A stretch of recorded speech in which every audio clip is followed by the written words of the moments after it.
Assalamualaikum warahmatullahi wabarakatuh. Assalamualaikum warahmatullahi wabarakatuh. Kami dari kelompok 9 akan mempresentasikan hasil kelompok kami, asuhan keperawatan asma, yang beranggotakan oleh saya sendiri, Dia Ayu Ratna Menggali, Zuhrah Indasworo, Randika Bayu, dan Eva Nurhayati. Definisi asma. Asma adalah jenis penyakit jangka panjang atau kronis pada saluran pernapasan yang ditandai dengan peradangan dan penyempitan saluran nafas yang menimbulkan sesak atau sulit bernapas. Penderita asma juga dapat mengalami gejala lain seperti nyeri dada, batuk-batuk, dan bengih.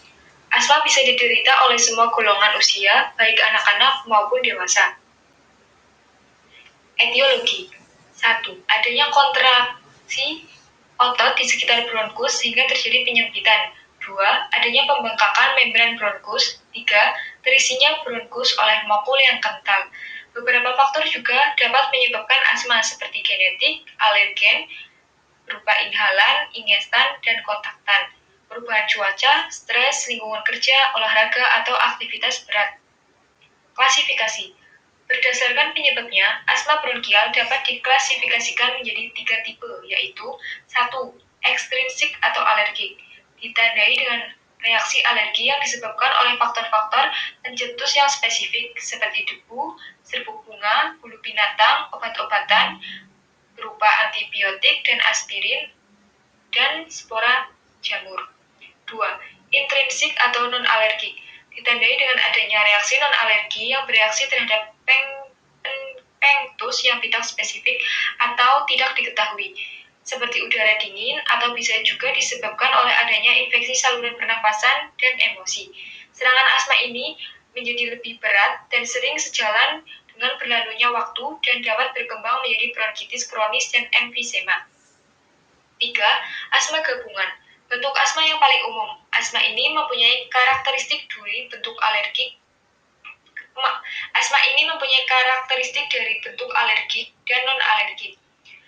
Manifestasi klinis. Manifestasi klinis pada pasien asma adalah batuk, dyspnea, dan wheezing. Dan pada sebagian penderita disertai dengan rasa nyeri dada. Pada penderita yang sedang bebas serangan tidak ditemukan gejala klinis.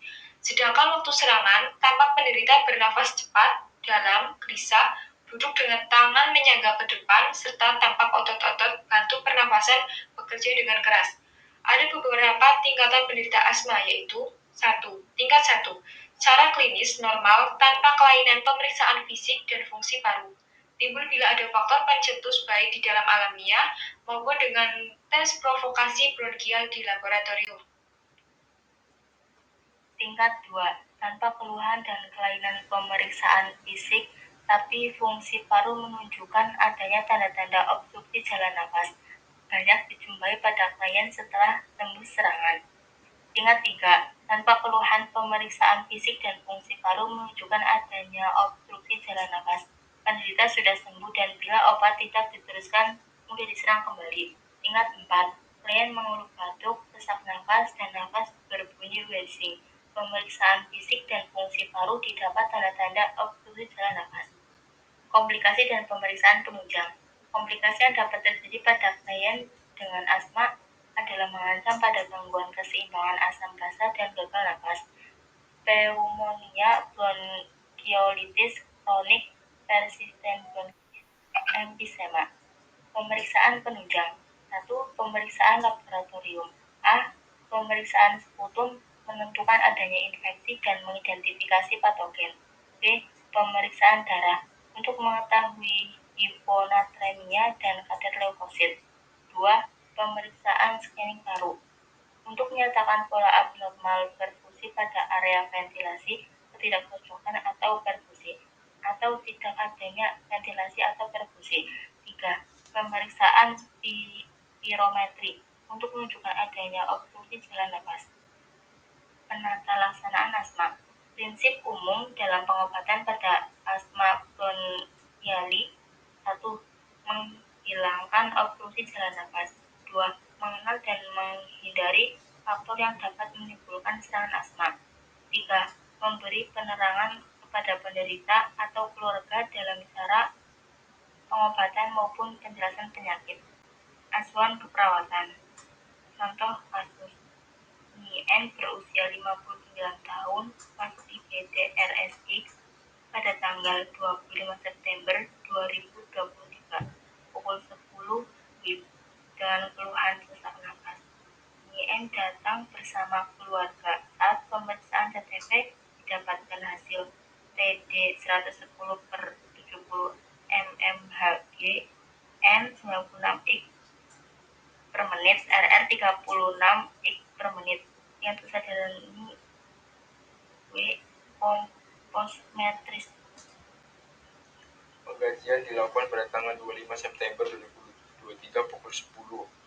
Identitas pasien: nama NYN, usia 59 tahun, jenis kelamin perempuan, pekerjaan swasta, pendidikan terakhir SMP, agama Islam, alamat Purwokerto, tanggal masuk 25 September 2023 pukul 10. Riwayat penyakit: keluhan utama sesak napas. Riwayat penyakit sekarang: klien datang ke IGD dengan keluhan sesak napas dari pagi karena udara dingin 2 jam yang lalu. Klien merasakan cemas, sesak napas tidak membaik namun semakin lama terasa sesak napas cepat dengan dangkal. Kemudian klien dibawa ke rumah sakit. Riwayat penyakit: dahulu klien mengatakan sebelum 7 tahun yang lalu pernah dirawat di rumah sakit dengan penyakit asma tetapi tidak separah ini. Riwayat penyakit keluarga: klien mengatakan di dalam keluarganya ibu punya riwayat asma. Pengajian primer: tidak terdapat adanya sumbatan, lidah tidak jatuh ke belakang, pasien kesulitan bernafas, batuk-batuk, pasien kesulitan berusaha terdengar wheezing. 2.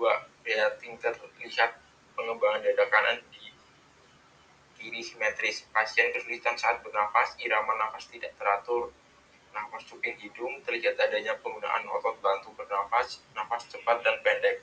3. Circulation: nadi terlihat lemah dengan suara jantung S1 dan S2 tunggal reguler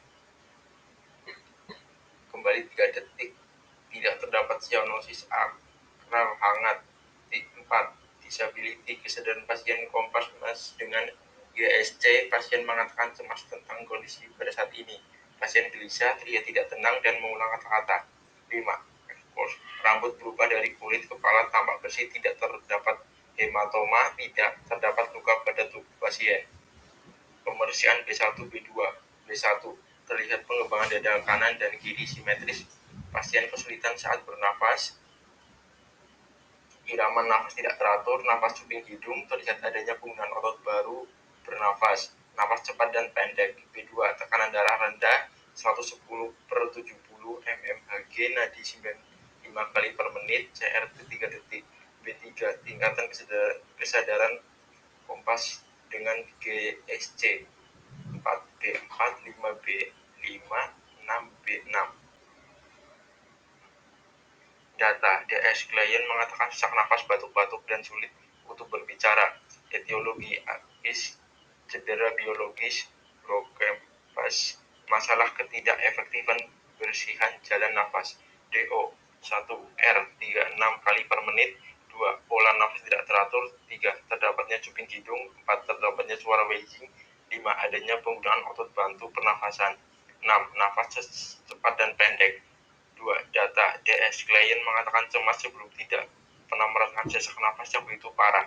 Etiologi: perubahan status kesehatan, masalah ansitas. DO 1. Klien tampak gelisah. 2. Klien terlihat tidak tenang. 3. Klien mengulang kata-kata. Diagnosa keperawatan. Yang pertama, bersihan jalan nafas tidak efektif berhubungan dengan agens cedera biologis, bronkospasme. 2.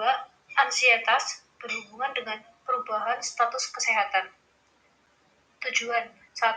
Setelah dilakukan tindakan 1 kali 15 menit, jalan nafas menjadi efektif dengan kriteria hasil sesak nafas berkurang, wheezing tidak terdengar. Intervensi keperawatan: A. Jauhkan pasien dari kerumunan orang. B. Berikan posisi semi-flower.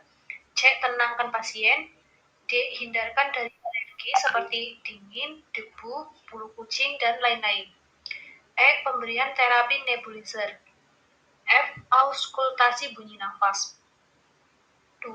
Setelah dilakukan tindakan 1 kali 15 menit, diharapkan cemas berkurang dengan kriteria hasil. A. Klien menyatakan cemas berkurang. B. Pasien tenang dan rileks. Intervensi keperawatan. A. Evaluasi tingkat kecemasan. B. Evaluasi reaksi fisik nonverbal. C. Tenangkan pasien. D. Gunakan pendekatan dan komunikasi terapeutik. E. Anjurkan keluarga untuk mendampingi memberikan support.